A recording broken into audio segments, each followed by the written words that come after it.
Sebenarnya gue kan anak adopsi ya. Gue anak adopsi, dibeli di rumah sakit. Oh, dibeli emang? Dibeli di adopsi rumah tuh emang harus beli? Dari yang dulu kita tinggalnya di rumah gedongan, sampai akhirnya cuman bisa tinggal di satu petak doang. Hi, it's me, your Uncle G.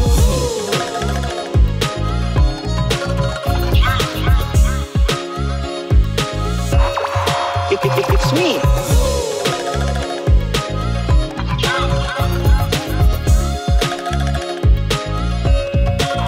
Let's go. Hi, it's me, your Uncle G. Baik lagi di programnya The Shining Stars, ngobrolin tentang keluarga dan masa kecil. Dan sekarang Uncle bareng sama Ilham Setiadi. Halo. Gua kenalin dong, lo ini siapa dan mau dikenal sebagai siapa? gue ketika perkenalkan diri gue cuman gue Ilham Setiadi, gue seorang stand up comedian. Gimana kabar? Kabar sejauh ini nggak baik nggak buruk juga. Oke, gimana tuh maksudnya? Kayak kemarin aja hidup kayak biasa aja gitu, nggak ada yang bikin seneng, nggak ada yang bikin jelek gitu, kayaknya lagi flat aja hidupnya gitu. Tapi mungkin sekarang lagi ada sedikit semangat. Ya itu karena wanita, Bukan olahraga, karena gue lagi memulai diet. asik. Mungkin orang diet kan semangatnya di awal-awal ya. Nanti nggak tahu nih sampai selanjutnya gimana, tapi semoga konsisten lah. Tadi gue seneng banget, gue udah nge-capture, nangkep, lu tuh jawabnya jujur men. Nah lu belakangan secara spiritual, mental sama pikiran gimana men? Secara spiritual kayaknya mungkin lagi jauh ya. Lagi jauh, gak apa-apa. Itu kan hak masing-masing. Mental gue sih nggak tahu ya mental gue jelek apa buruk gitu, karena emang dari dulu sampai sekarang tuh kayaknya gue nggak pernah kayak stres gitu, atau mungkin pembelaan diri supaya nggak stres gitu. Jadi gue nganggep semua hal nih baik-baik aja gitu. Oke, kalau pikiran belakangan, apa yang lagi ada di pikiran lu belakangan ini? Mungkin karena umur gue udah mulai mau 27 ya. Ah masih muda, belum 30. Iya, tapi kan gue 27 pikiran gue, temen gue 27 udah bisa beli mobil nih, udah beli rumah nih, kok gue masih gini-gini aja. Ya itu standar orang-orang yang memasuki umur segitu lah. Iya. Kayak merasa tertinggal, dan itu yang ngeganggu pikiran gue gitu. Gue di umur segini belum punya apa-apa gitu. Yang gue bisa bilang, men, lu udah punya apa-apa ya banyak banget men. Maksud gue, menurut gue, lo tuh spesial. Tapi kalau lo gak sadar ya gak apa-apa. Tapi menurut gue, lo spesial. Dan gue mencoba untuk ngingetin juga, kalau lo berkenan, ya jangan lupa untuk apresiasi sama terima kasih sama diri lo sendiri sih men. Karena ya lo sudah melalui banyak hal. Sampai tadi di tahap lo udah mulai diet aja, itu keren banget coy. Apa permasalahan terkini yang lagi lo alamin, atau lo melihat di sekitar kita tuh lagi ada masalah apa? Permasalahan yang sekarang ya udah pasti di berat badan lah ya. Iya. Itu permasalahan gue. Berapa sih sekarang gue boleh tahu? Kalau berkenan ya, ini cuma nanya teman ke teman kalau berkenan. Gua nggak belum nimbang lagi, tapi terakhir gua 170. 170. Dan ini mengganggu semua kegiatan hidup gua. Mulai dari gua kan ngekos, terus kosan gua tuh lantai 2. Gua tuh naik ke kos aja pas mau masuk istirahat dulu. Gak bisa nih gua gini terus nih gitu. Kata teman-teman gua, ini juga ganggu tidur gua. Gua tuh kalau tidur, teman-teman gua kalau misalnya nginep di kosan gua, selalu takut gua meninggal. Ah, serius lo? Karena gue kalau ngorok, hok, terus ada jeda lamanya tuh. Temen gue biasanya nungguin, ini napas lagi nggak gitu, akhirnya napas lagi. Maaf ya gue ketawa. Gak apa. Ini kayak udah jadi concern teman-teman gue juga gitu. Terus gue juga kayak, mungkin karena badan gue kegedean, gue kalau tidur tuh rebahan gak bisa lama. Jadi tanpa sadar tiba-tiba gue tidur duduk gitu. Nah itu yang permasalahan gue yang lagi pengen gue hadapin gitu, yang pengen gue cari solusinya apa gitu. Sekarang gue tanya ke lu, Ham, lo secara pribadi, bagaimana masa kecil lo dahulu men? Ya Gue dari kecil emang sebenarnya gue kan anak adopsi ya. Gue anak adopsi, dibeli di rumah sakit. Oh, dibeli emang? Dibeli di Adopsi rumah itu emang harus beli? Katanya dibeli gue di rumah sakit Di Jakarta? di Setiabudi. Oh, Setiabudi Jakarta Selatan? Ada rumah sakit Setiabudi namanya. Oh. Orang tua gue yang adopsi ini sebenarnya orang kaya raya gitu. Nah, waktu umur gue 2 tahun, ibu angkat gue meninggal. Oh. Dan semua harta ini diambil sama bokap angkat gue. Keluarga ibu angkat gue ini nggak dikasih sepersen pun. Gila, serius loh? Dan akhirnya dia nikah lagi, mungkin karena karma, jatuh miskin lah, semua bangkrut, ada penipuan segala macam.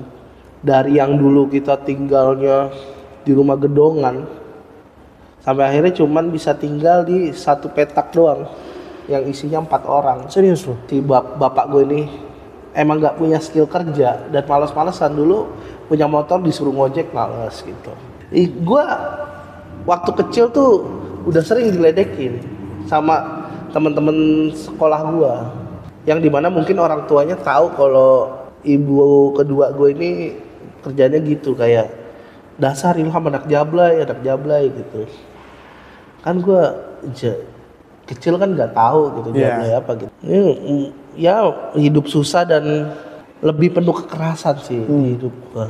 Gue pernah dijedotin ke tembok, gue pernah digamparin di tempat umum gitu gara-gara gue ngerengek minta mainan gitu. Nah mungkin ya hal-hal itu yang membuat gue lupa nih masa-masa indah masa kecil gue. Yang indah-indah.